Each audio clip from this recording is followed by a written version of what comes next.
पूछना चाहते हैं कि जेडीयू का बीजेपी में विलय कब होने जा रहा है। जब उनके कहने से पार्टी के अपने बात के 2 नंबर का पद उन्होंने दे दिया। उन्होंने कहा कि 2 नंबर का स्थान अब इनका होगा और पार्टी के कहने से ही दे दिया। उन्होंने कल कहा, उन्होंने स्वयं स्वीकार किया है प्रेस में के लोगों के साथ कि अमित शाह जी के कहने पर बनाए हैं। तो इसका मतलब यह है कि अब जल्दी ही इसका माने कि बीजेपी में विलय होने वाला है जेडीयू का।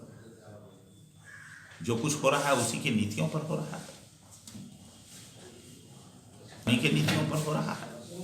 जो धार्मिक उन्माद पैदा किया जा रहा है उन्हीं के, चूंकि बजरंग दल उनका आनुषंगिक संगठन है। अभी उसका नाम भी आ गया बुलंदशहर में। इंस्पेक्टर मारा गया, उसकी खोजबीन कम हो रही है। जो बड़े मवेशी के जानवर का थोड़ा कहीं टुकड़ा मिला उसके तरफ ज्यादा लोग मुखातिब हैं।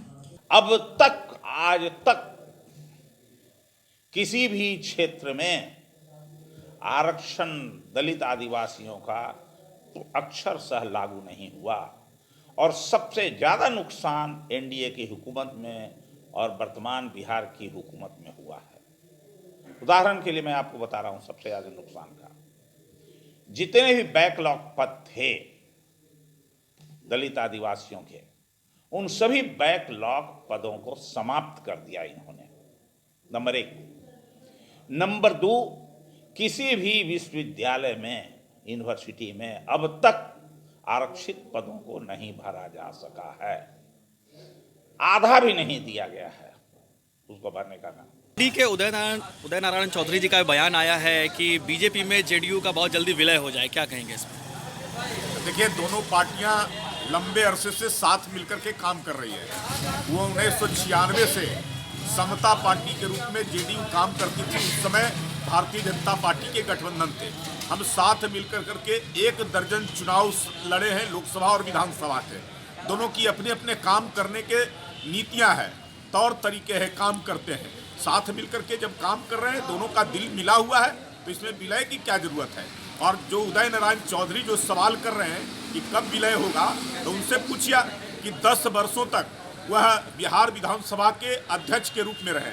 वो भारतीय जनता पार्टी और जदयू दोनों के सहयोग से रहे हैं। जदयू के वो विधायक थे, लेकिन भारतीय जनता पार्टी के सहयोग से वो विधानसभा के अध्यक्ष बने थे।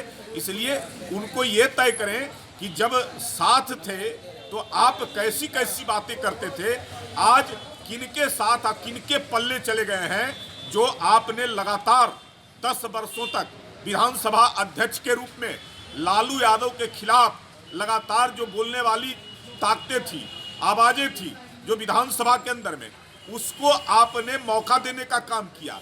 आज उसी लालू के शरण में चले गए, उसी लालू से जाकर करके जेल में आप मिलने का काम कर रहे हैं। जो भ्रष्टाचार में डूबा हुआ, भ्रष्टाचार के कारण, घोटाला के कारण जेल में बंद है, आप उसी से जाकर के मिल रहे हैं। तो आप भ्रष्टाचारी का साथ देकर करके आपने पिछले जो 10 वर्षों का जो आप अध्यक्ष के रूप में थे, उस पद को कलंकित करने का काम किया है। ठीक।